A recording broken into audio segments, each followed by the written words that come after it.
ദൈവ തിരുനാമത്തിന് ബോധമുണ്ടാകട്ടെ. ഈ കഴിഞ്ഞ ദിവസങ്ങളിലായി എന്നോട് ചില ആളുകൾ പങ്കുവച്ച ഒരു സന്ദേഹം ഈ സമയത്ത് നിങ്ങളോടൊത്ത് പങ്കിടുവാനാണ് ഞാൻ ഇപ്പോൾ ഈ നിലയിൽ ഒരു ലൈവിൽ വന്നിരിക്കുന്നത്. ഒന്ന് രണ്ട് ആളുകൾ എന്നോട് എഴുതി ചോദിച്ചു. അതിപ്രധാനമായ ഒന്ന് രണ്ട് ചോദ്യങ്ങളാണ്. ഞാൻ ഈ ചോദ്യങ്ങൾ ഇതിന്റെ ഉത്തരം പരസ്യമായി എന്നോട് ചോദിച്ച ചോദ്യത്തിന്റെ ഉത്തരം ഞാൻ ചോദിച്ചവർക്ക് കൊടുത്തിട്ടുണ്ട്. എന്നാൽ അത് പരസ്യമായി ഞാൻ ഇവിടെ പറയുന്നതിന്റെ പ്രധാന ഉദ്ദേശം, ഇത്തരം ചോദ്യങ്ങൾ നമ്മിൽ പല ആളുകളുടെയും മനസ്സിൽ ഒരുപക്ഷെങ്കിലും ഉണ്ടാവാം. പലർക്കും അതിന്റെ ഉത്തരം എന്താണെന്ന് നേരിട്ട് അറിയാതിരിക്കുകയുമാകാം. ഇത്തരം സന്ദർഭങ്ങളിൽ പൊതുപ്രയോജനത്തിന്, അതായത് ദൈവവചനം പഠിക്കുന്ന ആളുകളുടെ പൊതുപ്രയോജനത്തിന് ഈ ചോദ്യവും അതിനുള്ള മറുപടിയും വളരെ പ്രയോജനകരമായി ഭവിക്കും എന്നുള്ള എന്റെ ചിന്തയാണ് ഇത് പരസ്യമായി പൊതുവേദിയിൽ തന്നെ അതിന് മറുപടി പറയാം എന്ന് ഞാൻ ആഗ്രഹിച്ചതിന്റെ മുമ്പിലുള്ള കാരണം. അദ്ദേഹം ചോദിച്ച ചോദ്യം ഇതാണ്: ഈ ബ്രദറൻ പെന്തക്കോസ്റ്റൽ സഭകളിൽപ്പെട്ട എല്ലാ വിശ്വാസികളും ഒരു പ്രത്യേക പ്രായമാകുമ്പോൾ, അദ്ദേഹം എടുത്തു പറഞ്ഞിട്ടുണ്ട്, ഒരു 10 മുതൽ 18 വയസ്സ് പ്രായത്തിന്റെ ഉള്ളിൽ നിർബന്ധമായും രക്ഷിക്കപ്പെട്ട് സ്നാനപ്പെടുകയും മറ്റുള്ള സഭാ വിഭാഗങ്ങളിലെ ആളുകൾ അങ്ങനെ എല്ലാവരും നിർബന്ധമായി രക്ഷിക്കപ്പെടാതിരിക്കുകയും ചെയ്യുന്നു. അപ്പോൾ ആളുകളെ രക്ഷിക്കപ്പെടുന്ന കാര്യത്തിൽ ദൈവത്തിന് വിവേചനമുണ്ടോ എന്നാണ് അദ്ദേഹം ചോദിച്ച ഒരു ചോദ്യം. രണ്ടാമത്തെ ചോദ്യം, എന്തുകൊണ്ട് ഈ സഭാവിഭാഗങ്ങളിൽപ്പെട്ട ആളുകൾ നിർബന്ധമായും ഈ പറയപ്പെട്ട ഏജ് ലിമിറ്റിന്റെ ഉള്ളിൽ രക്ഷിക്കപ്പെടുകയും സഭയുടെ അംഗങ്ങളായി തീരുകയും ചെയ്യുന്നു? എന്തുകൊണ്ട് മറ്റുള്ള സഭകൾ ആ നിലയിലൊരു സമ്പൂർണമാകുന്ന അംഗത്വ രക്ഷാ സമീപനം കാണപ്പെടുന്നില്ല? വളരെ ചിന്തനീയമായ ഒരു ചോദ്യമാണിത്. ഈ ചോദ്യത്തിന് ലഘുവായ മറുപടി എനിക്ക് ബോധ്യമായത് ഞാൻ നിങ്ങളോട് പങ്കിടുവാൻ ആഗ്രഹിക്കുകയാണ്. ഒന്നാമത്തെ വിഷയം, ഈ ബ്രദറൻ പെന്തക്കോസ്റ്റ് സഭാവിഭാഗങ്ങൾ സുവിശേഷ വിഹിതരുടെ ഇടയിലെ വേർപെട്ട സമൂഹങ്ങളാണ്. എന്ന് പറഞ്ഞാൽ ലോകം, പാപം, അവിശ്വാസികൾ, വിപരീത ഉപദേശങ്ങൾ, തെറ്റുകാരായ ആളുകൾ, ഇങ്ങനെയുള്ള ആളുകളിൽ നിന്ന് തങ്ങളെ തന്നെ വേർപെട്ട് സൂക്ഷിക്കുന്ന വിഭാഗങ്ങൾ എന്നാണ് പൊതുവെ വിശ്വസിക്കപ്പെടുന്നത്. അങ്ങനെ വരുമ്പോൾ ഇവരുടെ എണ്ണം സമൂഹത്തിൽ വളരെ കുറവാണ്. പെന്തക്കോസ്റ്റ് സമൂഹത്തിൽ ഇന്ന് താരതമ്യേന ആൾ പെരുപ്പം വളരെ ഉണ്ട്. കാരണം ഒരുപാട് സഭാ വിഭാഗങ്ങൾ അവർക്കുണ്ട്. അതുകൊണ്ട് ആളുകളുടെ എണ്ണവും കൂടുതലാണ്. എന്നാൽ ബ്രദറൻ സഭയിൽ അങ്ങനെയില്ല. അതൊരു ചെറിയ സഭാ സംവിധാനമാണ്. അങ്ങനെ വരുമ്പോൾ അംഗസംഖ്യയുടെ പരിമിതത്വം ആശയവിനിമയത്തിനുള്ള സ്വാധീനതയും സാവകാശതയും വളരെ വർദ്ധിപ്പിക്കുന്നു. ഉദാഹരണം പറഞ്ഞാൽ, 5 ലക്ഷം വിശ്വാസികളുള്ള ഒരു സഭയിലെ അംഗങ്ങളെ റീച്ച് ചെയ്യുന്നതിനേക്കാൾ 25,000-ഓ 30,000-ഓ ആളുകൾ അംഗസംഖ്യയുള്ള ഒരു സഭയിലെ ആളുകളെ സുവിശേഷം കൊണ്ട് റീച്ച് ചെയ്യാൻ പെട്ടെന്ന് സാധിക്കുന്നു എന്നുള്ളത് അതിന്റെ പ്രവർത്തന തത്വത്തിന്റെ ഒരു രഹസ്യമാണ്. രണ്ടാമത്തെ വിഷയം, ഈ ബ്രദറൻ പെന്തക്കോസ്റ്റ് സഭാവിഭാഗങ്ങൾക്ക് പൊതുവെ അവരുടെ സൺഡേ സ്കൂൾ പാഠ്യ പദ്ധതികളുണ്ട്. അത് എപ്പിസ്കോപ്പൽ സഭകൾക്കും ഉണ്ട്, ഇല്ലെന്ന് ഞാൻ പറയുന്നില്ല, അവർക്കുമുണ്ട്.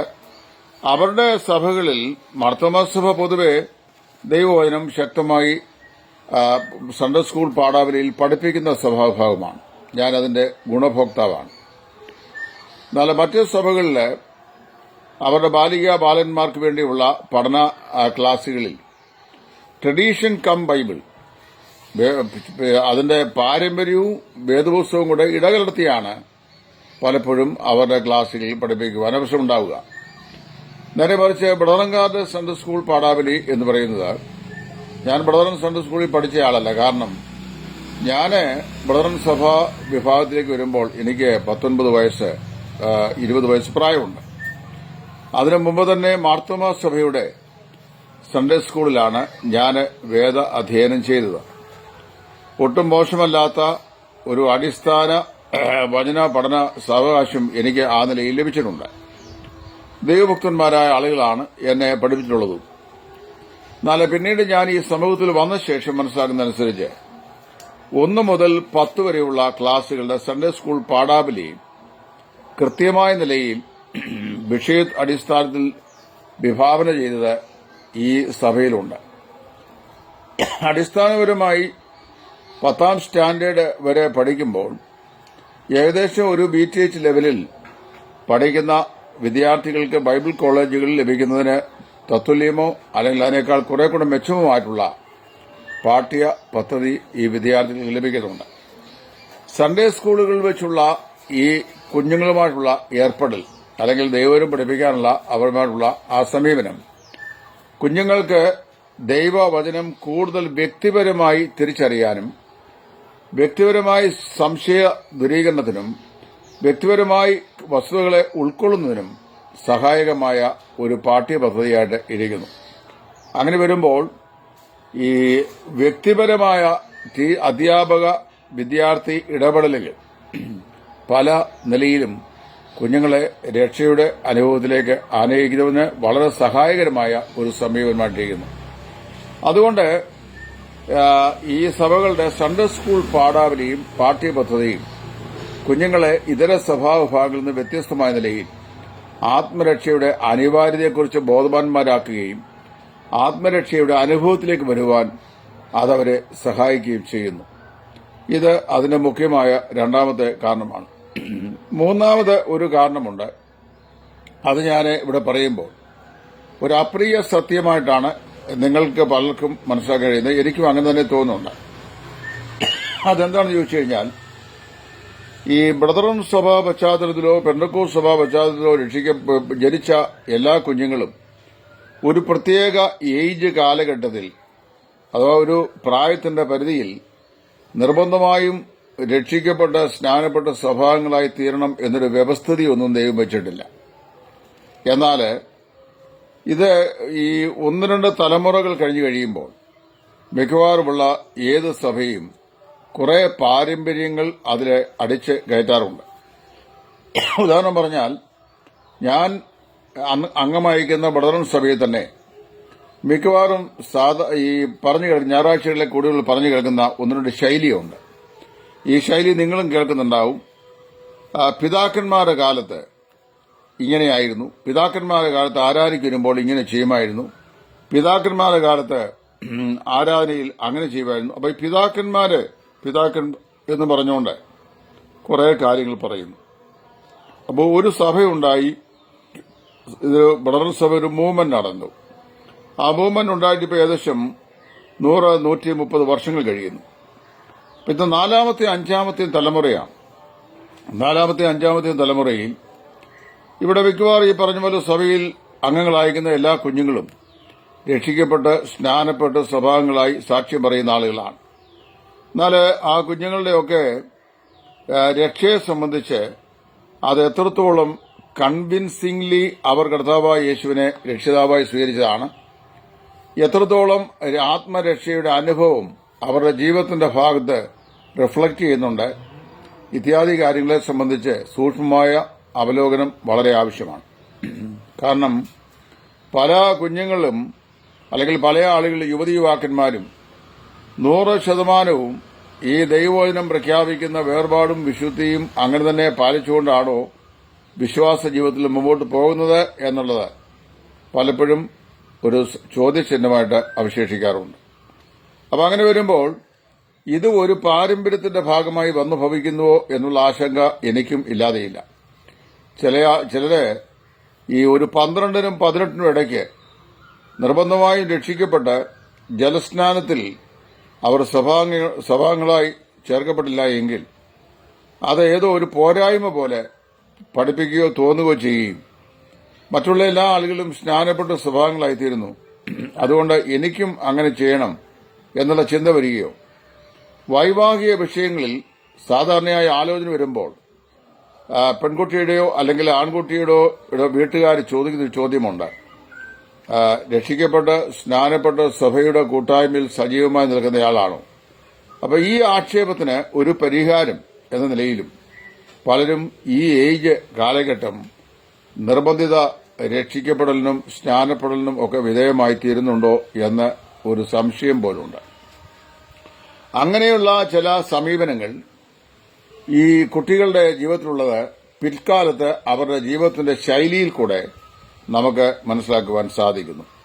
അനാത്മിക പ്രവണതകൾക്ക് ഏൽപ്പിക്കപ്പെടുന്ന കുഞ്ഞുങ്ങൾ പലരും ഇത്തരത്തിൽ ശരിയായ ഒരു വീണ്ടും ജന്മ അനുഭവം ഉണ്ടാവാതെ ഒരു പക്ഷെങ്കിൽ സ്നാനപ്പെട്ട് പ്രാദേശിക സഭയുടെ അംഗങ്ങളായി തീർന്ന ആളുകൾ ആയിരിക്കാം.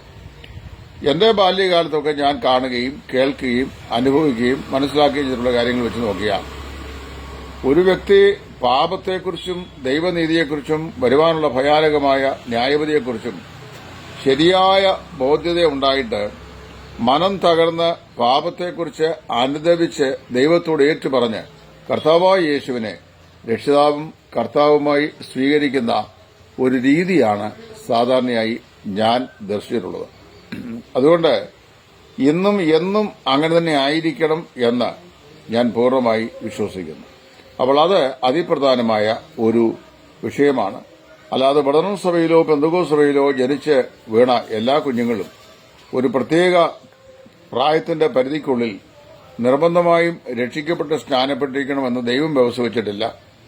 സഭയും അങ്ങനെ ഒരു വ്യവസ്ഥ വെച്ചിട്ടില്ല. എന്നാൽ ഇങ്ങനൊരു രീതി കാണുന്നുണ്ട്. മിക്കവാറുള്ള കുട്ടികളൊക്കെ ഇങ്ങനെയുള്ള ചില അനുകൂല സാഹചര്യങ്ങൾ ലഭിക്കുന്നുണ്ട്. ക്രിസ്തുവിനെയും സുവിശേഷത്തെയും പാവമോചനത്തിന്റെ ആവശ്യകതയും കർത്താവായ യേശുവിനെ രക്ഷിതാവായി അംഗീകരിക്കേണ്ടതിന്റെ അനിവാര്യതയും വിശുദ്ധ ജീവിതത്തിന്റെ താൽപര്യവും ഒക്കെ കൂടുതൽ ഗ്രഹിക്കാനും അത് ആ നിലയിൽ പ്രായോഗികമാക്കുവാനും ഉള്ള അനുകൂല സാഹചര്യമായിട്ട് അതിനെ കാണുന്നു. അതുകൊണ്ട് അവരങ്ങനെ രക്ഷിക്കപ്പെടുന്നു എന്നുള്ളതാണ് ശരി.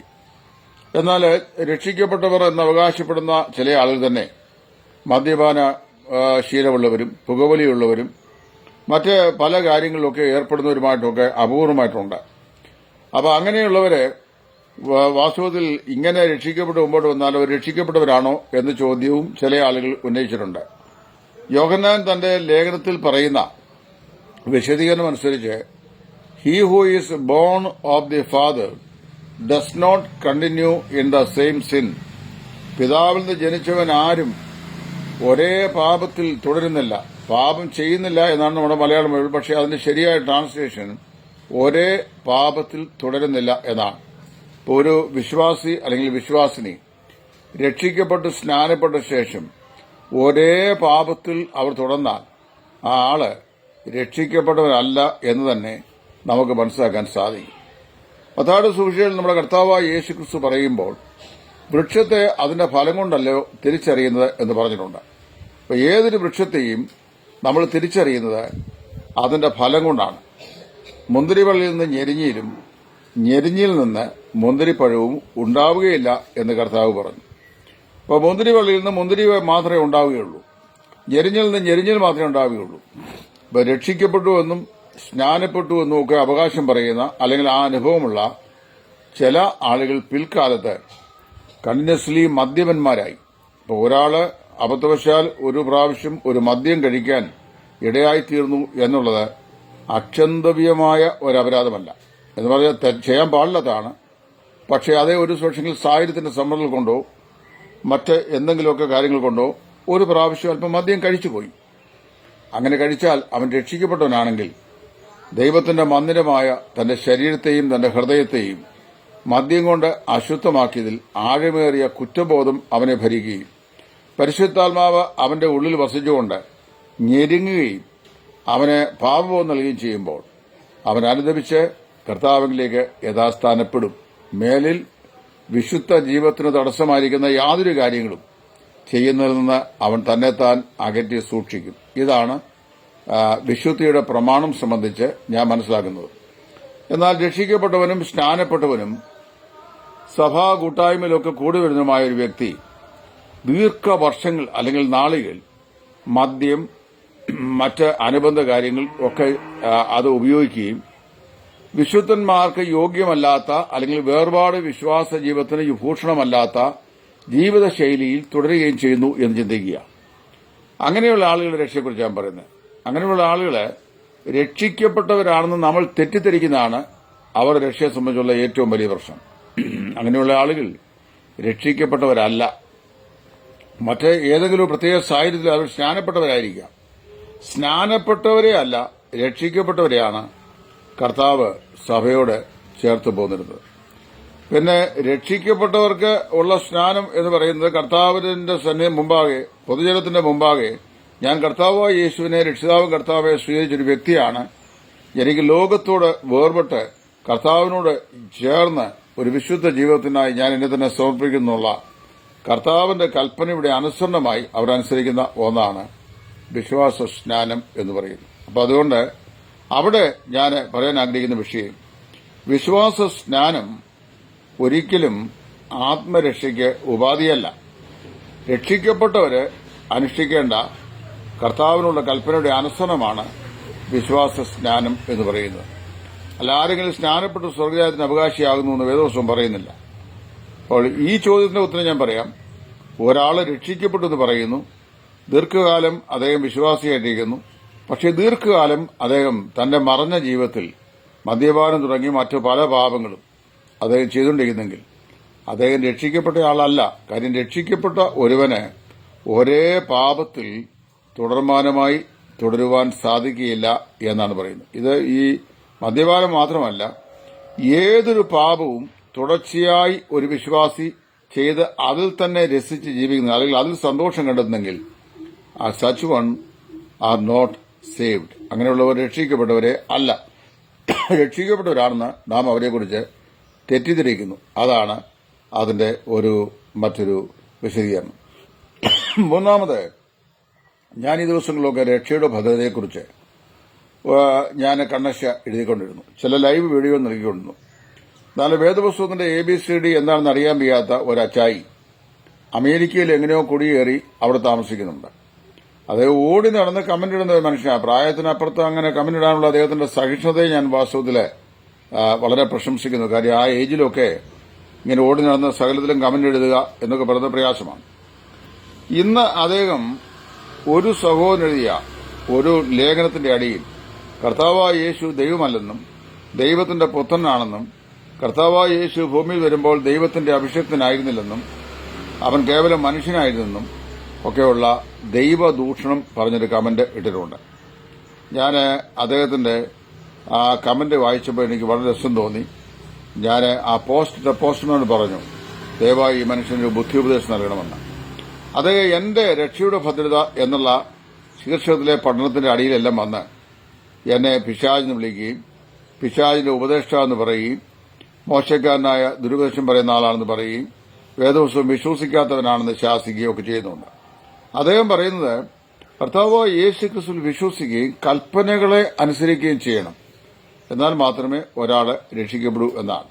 ഏതോ ഒരു ദുരുപദേശ സംഘടനയിൽപ്പെട്ട വ്യക്തിയാണ് അമേരിക്കയിൽ പോയി താമസിച്ച് അവിടെ നിന്നുള്ള നന്മകളൊക്കെ അനുഭവിച്ചുകൊണ്ട് ഓൺലൈൻ വഴി ഇന്ത്യയിലുള്ള പാവപ്പെട്ടവരായ ഞങ്ങളെപ്പോലെയുള്ള ആളുകളെ ബുദ്ധിയുപദേശം നൽകുകയും വേദപുസ്തകവും വലിയ ആധികാരികതയോടെ എന്നുള്ള ഭാവം എന്നെ പഠിപ്പിക്കുകയും ചെയ്യുന്ന ഒരു വ്യക്തിയാണ്. മിക്കവാറും ഒക്കെ സന്ധ്യാസമയത്ത് നമ്മുടെ ഇവിടുത്തെ സന്ധ്യ അവിടെ രാവിലെ ആയിരിക്കാം, ഒരു വീടിന്റെ ആണോ ഹോളിന്റെ ആണോ ഒരു ഭിത്തിയിലും ബാനറൊക്കെ വെച്ച് അദ്ദേഹം ഒരു വലിയ വേദാധ്യാപകൻ എന്ന നിലയിൽ പഠിപ്പിക്കുന്നത് ഞാൻ കണ്ടിട്ടുണ്ട്.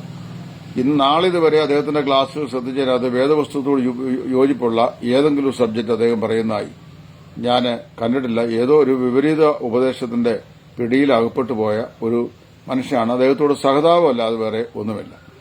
കൽപ്പനകൾ പ്രമാണിച്ച് രക്ഷ പ്രാപിക്കുകയായിരുന്നു എങ്കിൽ യേശുക്രിസ്തു ക്രൂശിന്മേൽ നമുക്ക് വേണ്ടി മരിക്കേണ്ട ആവശ്യമുണ്ടായിരുന്നു. നമ്മുടെ യാതൊരു പ്രവൃത്തികളും നമ്മുടെ ആത്മരക്ഷയ്ക്ക് കാരണമല്ലെന്നും അത് ദൈവത്തിന്റെ ദാനമാണെന്നും കർത്താവായ യേശുക്രിസ്തു എന്ന ലോകത്തിന് ദൈവം സംഭാവന ചെയ്ത ദാനമാണ് നമ്മുടെ ആത്മരക്ഷയ്ക്ക് നിദാനമെന്നും വേദപുസ്തകവും വ്യക്തമായി പഠിപ്പിക്കുന്നുണ്ട്.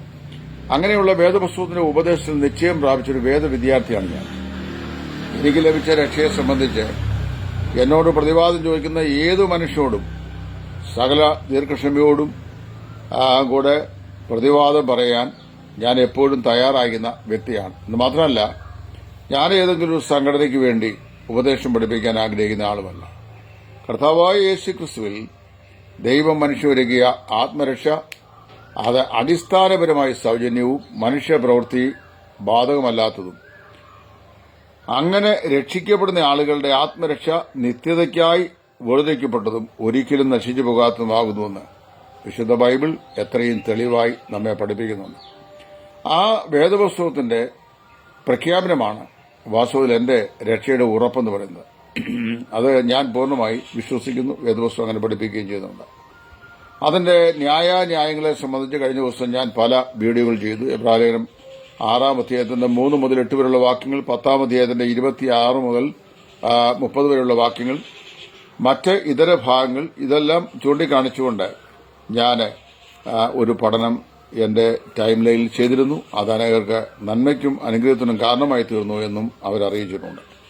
എന്നാൽ ദൈവവചനത്തിൽ ആത്മരക്ഷ എന്താണെന്ന് അറിയാൻ വയ്യാത്ത ചില ആളുകൾ ഇത്തരം ഉപദേശങ്ങളെക്കുറിച്ച് കേൾക്കുമ്പോൾ മറ്റുള്ളവരെ ദുഷിക്കുകയും മഹിമകളെ ദുഷിക്കുകയും ദോഷം ആരോപിക്കുകയൊക്കെ ചെയ്യും. അത് അവരോട് നമുക്ക് ക്ഷമിക്കാനുള്ള കടപ്പാട്. കാരണം വചനം അറിയാൻ വയ്യാത്തവരാ.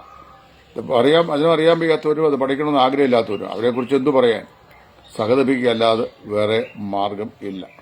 ഇപ്പം ഞാൻ ഒരു വിഷയത്തെടുത്ത് പറയാം. ഒരു ബ്രദറുകാരനായാലും പെന്തക്കോസ്തുകാരനായാലും എപ്പിസ്കോപ്പൽ സഭാവിഭാഗങ്ങളിൽപ്പെട്ട ആളുകളായാലും ഒരാള് ഒരു ക്രിസ്തീയ പശ്ചാത്തലത്തിൽ ജനിച്ചതുകൊണ്ട് അദ്ദേഹം ക്രിസ്ത്യാനി ആയിത്തീരണമെന്ന് നിർബന്ധമില്ല. അദ്ദേഹം എല്ലാവരും അങ്ങനെ തന്നെ വിശ്വസിച്ച് കർത്താവിന്റെ വിശ്വാസികളായി തീർന്നേ മതിയാവൂ എന്ന് സഭയും പഠിപ്പിക്കുന്നില്ല. ഓരോ വ്യക്തികളും പാപബോധ നിമിത്തം കർത്താവായ യേശുവിനെ രക്ഷിതാവും കർത്താവുമായി ഹൃദയത്തിൽ കൈക്കൊണ്ട് ദൈവമക്കളായി തീരാനുള്ള അനുഭവമാണ് ദൈവം ഓരോരുത്തരെ കുറിച്ചും ആഗ്രഹിക്കുന്നത്. അതിന് സാമുദായികമായ രക്ഷയോ കളക്റ്റീവായ രക്ഷയൊന്നുമില്ല. നാം രക്ഷിക്കപ്പെടുകയല്ല, ഞാൻ രക്ഷിക്കപ്പെടുക. ഞാൻ രക്ഷിക്കപ്പെട്ട് എന്നെപ്പോലെ അനേകം രക്ഷിക്കപ്പെടുമ്പോൾ നാമായി. അങ്ങനെ രക്ഷിക്കപ്പെട്ട നാമാണ് കർത്താവായ യേശുക്രിസ്തുവിന്റെ പ്രത്യക്ഷതയ്ക്കായി കാത്തിരിക്കുന്നത്. ഇവിടെ ഒരു വാക്കൂടെ സെന്റൻസൂടെ പറഞ്ഞുകൊണ്ട് ഞാൻ അവസാനിപ്പിക്കാം. ഞാൻ ക്ലാസ് എടുത്തപ്പോൾ രക്ഷാ നഷ്ടവാദികളായ ചില ആളുകൾ കരിമ്പുലിയെപ്പോലെ എന്റെ മുമ്പാകെ ചാടി വീണ് അവർ ന്യായാന്യായങ്ങൾ വേദപുസ്തകം നിരത്താതെ ഞാൻ ഏതോ കുഴപ്പക്കാരനാണെന്ന് പറഞ്ഞ് മറുപടി പറഞ്ഞു.